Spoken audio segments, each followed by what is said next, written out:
అమెరికాను snow Storm వణికిస్తోంది. తూర్పు తీర రాష్ట్రాల్లో ప్రకృతి ప్రకోపం పతాక స్థాయికి చేరింది. మంచు తుఫాన్ ధాటికి జనజీవనం పూర్తిగా స్తంభించిపోయింది. అడుగు తీసి అడుగు బయట పెట్టలేని స్థితి.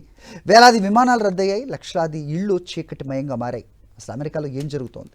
అక్కడి ప్రజలు ఎదుర్కొంటున్న నరక యాతనపై సాక్షి స్పెషల్ స్టోరీ. అమెరికా తూర్పు తీరం ఇప్పుడు శ్వేత సముద్రాన్ని తలపిస్తోంది. న్యూయార్క్ నుంచి బోస్టన్ వరకు ఎటు చూసినా అడుగుల కొద్దీ పేరుకుపోయిన మంచు దిబ్బలే కనిపిస్తున్నాయి. బంప్ సైక్లోన్ ధాటికి ఉష్ణోగ్రతలు -డిగ్రీలకు పడిపోయాయి.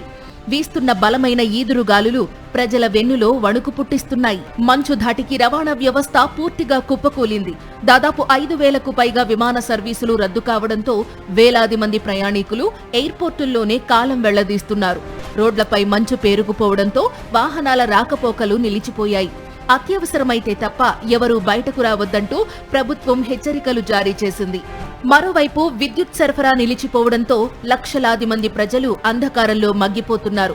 హీటర్లు పనిచేయక గడ్డకట్టే చలిలో ప్రాణాలు అరచేతిలో పెట్టుకుని గడుపుతున్నారు. నిత్యావసరాల కోసం జనం పడుతున్న ఇబ్బందులు వర్ణనాతీతం.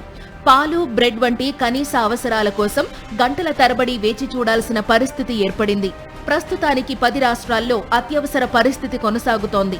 సహాయక చర్యలు ముమ్మరంగా సాగుతున్నా ప్రకృతి ప్రకోపం ముందు అవి చాలడం లేదు.